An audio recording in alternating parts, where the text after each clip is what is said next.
Right,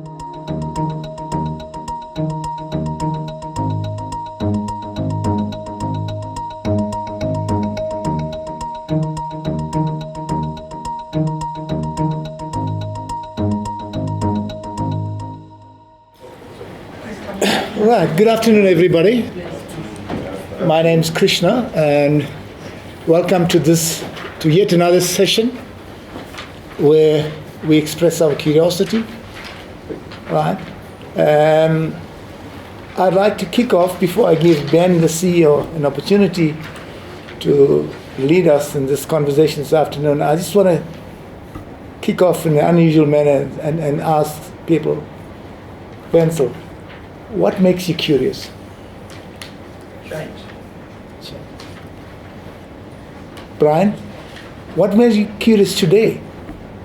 I think I have an awareness of my ignorance. The more I learn, or if I learn one thing, I usually ask two questions. So therefore my ignorance keeps on increasing. And that makes me curious. Yeah. And of course our guests from 3M here, we know what makes them, innovation makes them curious, I guess. So we won't ask them question. I think it's the uncertainty, like not being aware what's going to happen, because that's what makes me curious. Now, how can we bring that back here to this kind of platform where we get our PhD students presenting, we get guests from industry presenting? How can we harness that curiosity into a knowledge base? Lutendo? I don't know, I feel like there's still more that needs to be explored to bring change to many You're welcome. understanding in diversity. So whenever people are sitting together like professors and PhD students and all this, I feel like there is something that I just need to go there and sit and just maybe what I'm still missing. I might find it there, so I become curious. Yeah, Mario, you think we need DaVinci to implant one of the principles, which is curiosity, in us as human beings, or do you think that by nature we are curious? I think everything makes people curious. I don't think you can teach people to be curious. I think the pure fact that we know that we don't know things makes us curious. So I don't think you can instill it in people. I think it's instilled in people already. And Koketso, if you think of curiosity and inquisitiveness, what do you think about it? Yeah, look, I think naturally as people are curious, but over and above that, I mean, meeting new people, meeting new environments, coming into contact with new technology, it will make you more curious. So it's not necessarily only the fact that naturally we are curious, but if somebody is excelling in a certain field, if I take myself serious and I'm interested in that field, I will most likely be more curious. You'll be searching. Yes. You'll be curious. All right.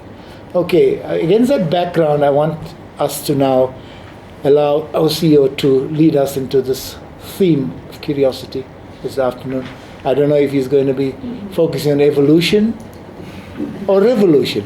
I would just like to make a comment on this, Ketsu, and say, in my space, I'm curious because of my own incompleteness.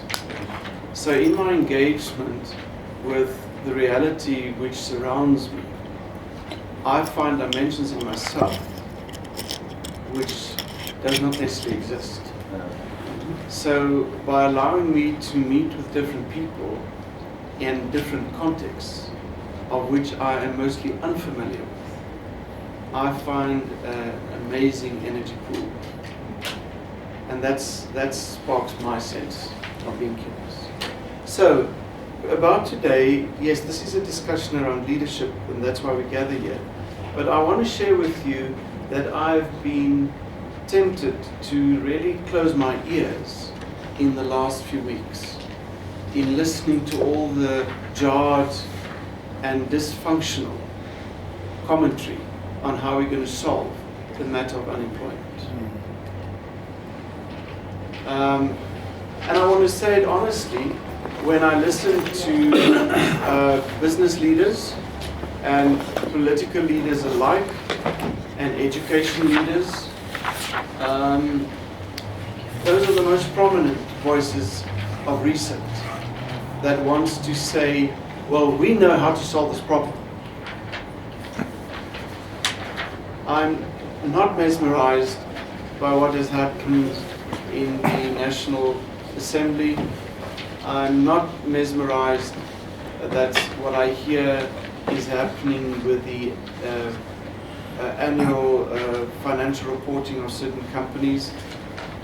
I'm not mesmerized by them being able to guide a way forward for creating or minimizing what is the so-called job problem for the youth.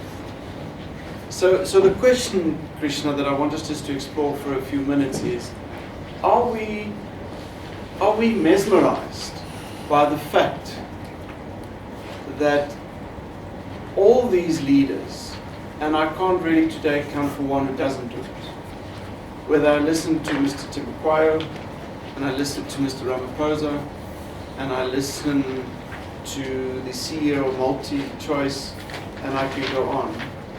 None of them excites me about the job problem that we have. What I almost sense is they're almost all present in some way as high priests, saying, I know, and if you listen to me, then I will take you to the promised land. I'm going to create a summit, I'm going to create a task team, I'm going to create incubators, I'm going to create a fund, I'm going to build factories.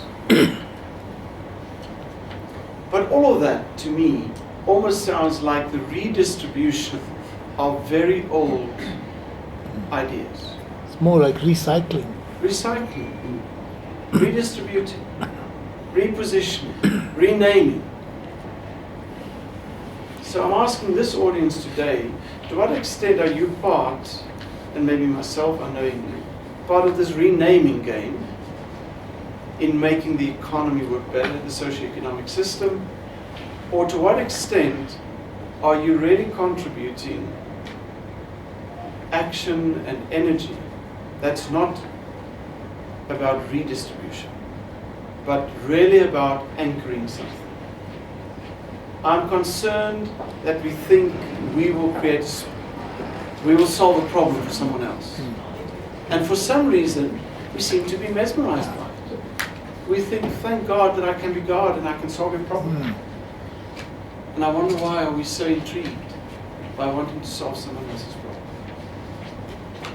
Okay.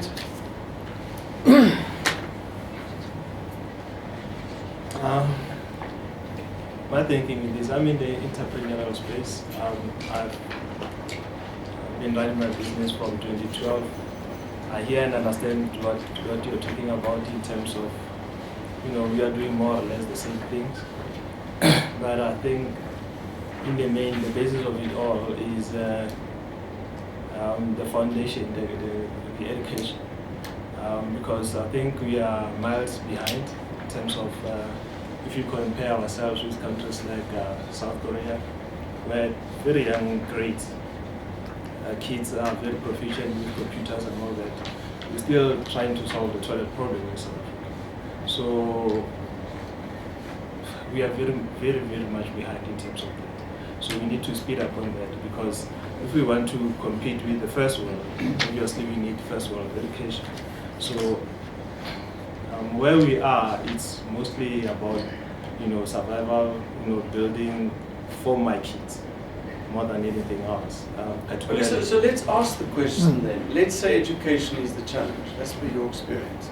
So if I hear education in a deconstructed way, I hear you saying there's not the skill and the competence and the knowledge and the guts to stand up and to do something in a competent way.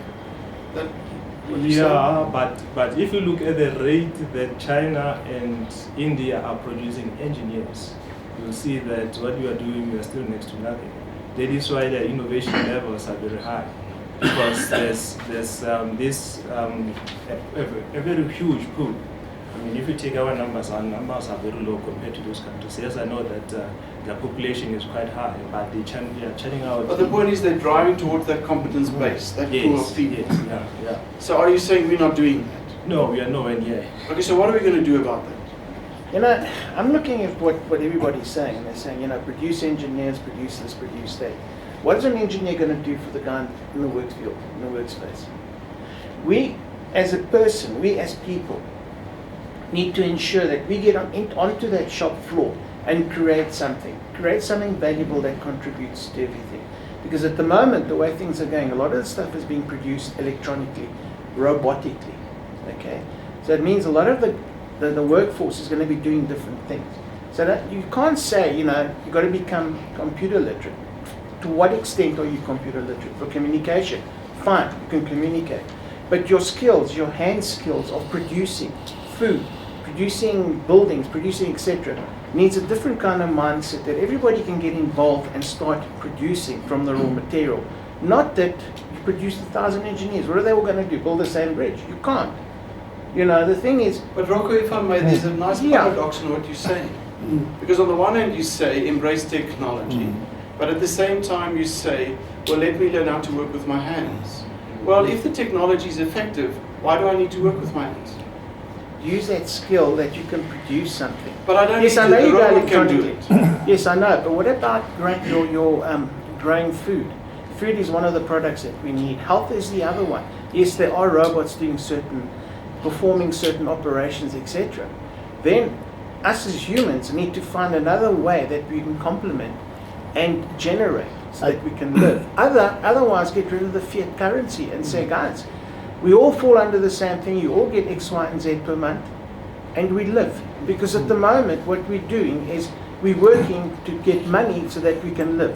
Yeah, I think it's about smartness as well, because we are what to say, we are a civilization, and civilization means you need to move forward, be smarter than, you know, you got to embrace the technology. You can't say, you know, we need skills. Yes, we need people behind the technology. We need the engineers, we need the lawyers, we need the doctors, we need the teachers. So the skills set, I think that's what you're talking about, is that we need to make sure we beef up the skill set. Yeah, one of the things that led me to be in this space with you now is curiosity. I was not part of this circle, I didn't know anything about it, but I came across it, happened to apply. Now I'm here. Welcome. The best mistake that we can do as people when it comes to issues of solving problems is think that we know it all. The reason that there's market research, it's because companies, for as much as they produce products and services to sort of bring solutions, the reason we do market research is to find out how is this product or service going to be effective to the person that we're trying to sell it to.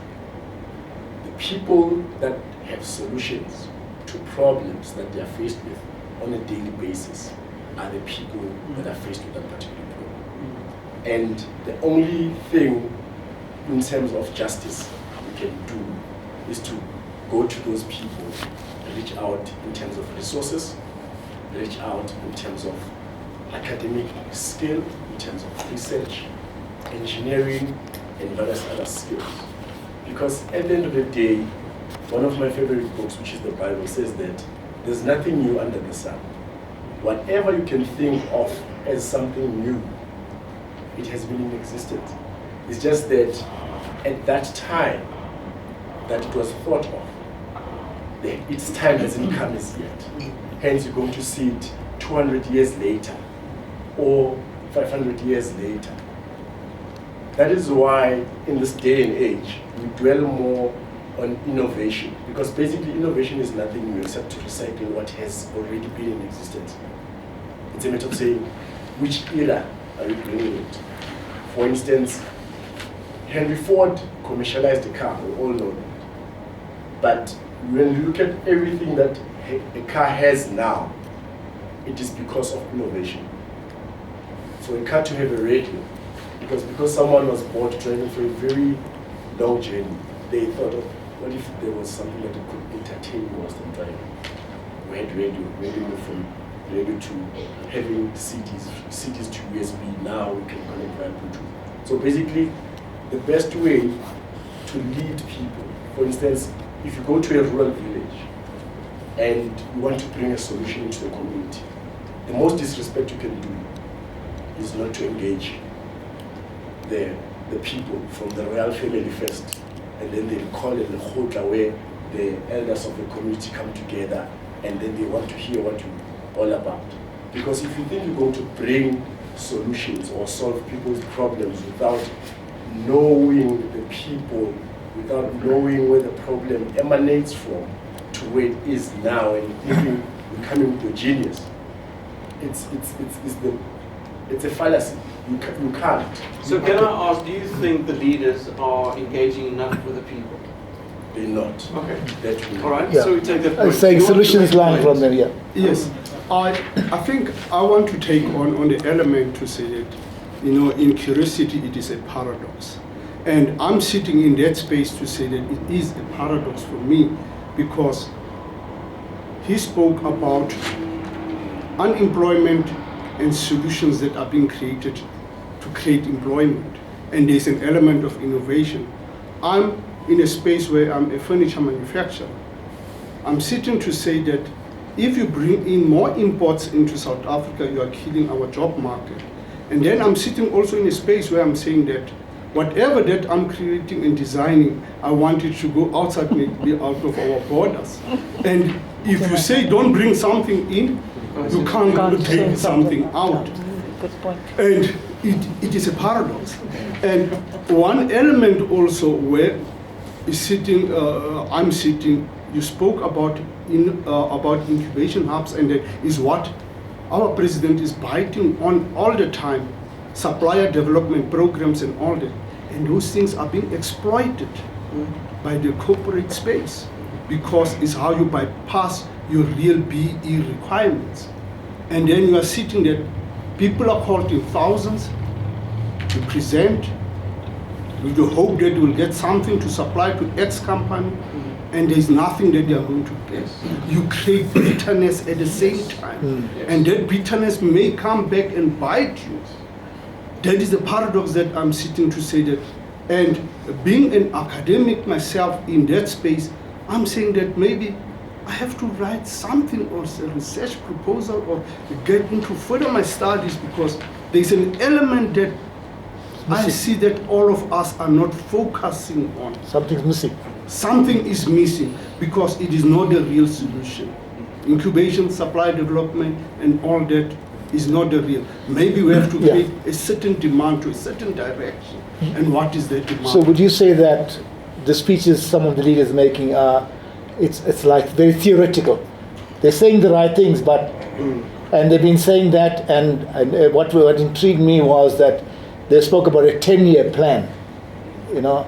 I'm just thinking governments are in power for 5 years, and there's so why are they talking about a 10-year plan all the time? So that was the thing that got my attention. Can I respond? Maybe just, I think the problem has not been analyzed properly. People just come with to treat the symptoms, not the real problem. They have to go down and check what is the real problem, and then they can come up with proper solutions. All right, So I want Chair, to. so Someone I will behind. say after the discussion, because I started, I want to stop it. Yeah, I wanted to So discuss I would it. say is, if we are in agreement, Okay. at least some of us, that we are concerned, as the voices indicate, of where the direction is going in solving a problem that is not being solved. Because I don't think there's enough probing. I agree. I think the education is a critical part. I think not involving all the role plays is another part. Maybe what I must say, I will find a way of putting it out there, and then invite people in the circle to start having a discussion on that. It doesn't need necessarily to be here. Yeah. But I'm glad that there are other people that are similarly concerned, that I'm not sure people are saying the right things. Thank you, sir. Thank you. Thank you very much for that. I think you've rounded up aptly, because you've You created the curiosity, the conversation must continue. All right, thanks.